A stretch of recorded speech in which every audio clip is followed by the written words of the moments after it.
Vous allez maintenant voir comment manipuler plusieurs fenêtres dans Windows 8. J'ai ici ouvert 3 fenêtres. Sachez que vous pouvez réorganiser ces fenêtres automatiquement avec un clic droit dans la barre des tâches. J'effectue un clic droit à cet endroit-ci et ensuite je choisis par exemple un affichage en cascade. Un simple clic me permet de réorganiser mes fenêtres en cascade. L'affichage en cascade me permet d'avoir accès aux barres de titre de chacune de mes fenêtres. Il me suffit de cliquer sur la barre titre de l'une de mes fenêtres pour y accéder. Cela me permet de pouvoir accéder à n'importe laquelle des fenêtres simplement en cliquant sur l'élément qui dépasse de cette fenêtre.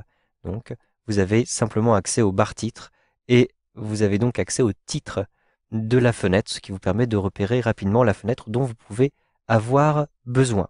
Vous avez aussi un affichage un peu particulier. Avec un clic droit ici sur la barre des tâches, je vais choisir afficher les fenêtres empilées. Un simple clic.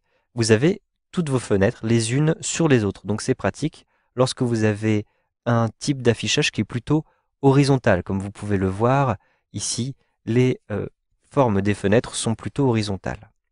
Avec un clic droit à nouveau dans la barre des tâches, j'ai affiché les fenêtres côte à côte. Un simple clic et je vais avoir cette fois-ci un affichage différent puisque je vais avoir une organisation plutôt verticale des fenêtres. Je vais maintenant fermer cette fenêtre et travailler avec uniquement ces deux fenêtres de l'explorateur Windows. Si ici je double-clique sur la barre de titre, vous le voyez que je peux maximiser une fenêtre, je peux la réduire en cliquant ici sur Restaurer. Donc vous avez la possibilité ainsi de modifier la taille de vos fenêtres. Mais comme vous pouvez le voir, j'ai tout un espace ici qui est perdu puisque j'aimerais mieux voir l'intégralité de ces deux fenêtres. Vous pouvez les organiser sous forme de volets.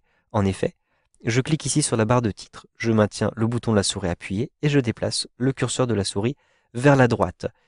Lorsque le curseur de la souris atteint le bord droit de mon écran, je peux lâcher le bouton de la souris et vous le voyez, cette fenêtre est bien organisée sur la moitié droite de l'écran.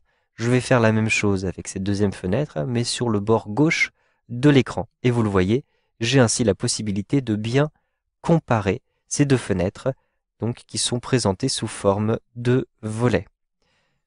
Sachez que vous pouvez aussi basculer d'une fenêtre à l'autre en utilisant la barre des tâches. Si par exemple j'ouvre une fenêtre supplémentaire, par exemple une fenêtre de l'explorateur Internet, je vais même maximiser cette fenêtre pour qu'elle masque les autres.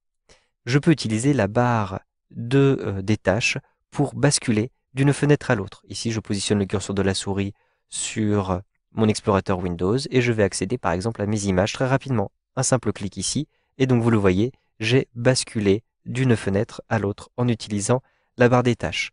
Vous pouvez aussi utiliser un raccourci clavier Alt, donc appuyez sur la touche Alt de votre clavier, ainsi que la touche Tab, comme ceci. Et vous le voyez, vous avez maintenant accès aux différentes fenêtres qui sont ouvertes. Vous pouvez simplement positionner le curseur de la souris sur la fenêtre que vous souhaitez voir au premier plan. Vous pouvez aussi appuyer plusieurs fois sur la touche Tab pour choisir la fenêtre que vous souhaitez voir. Par exemple, la fenêtre d'Internet Explorer. Je lâche la touche Alt de mon clavier et donc vous le voyez, je suis maintenant sur cette page de Internet Explorer. Vous savez donc maintenant comment manipuler plusieurs fenêtres avec Windows 8.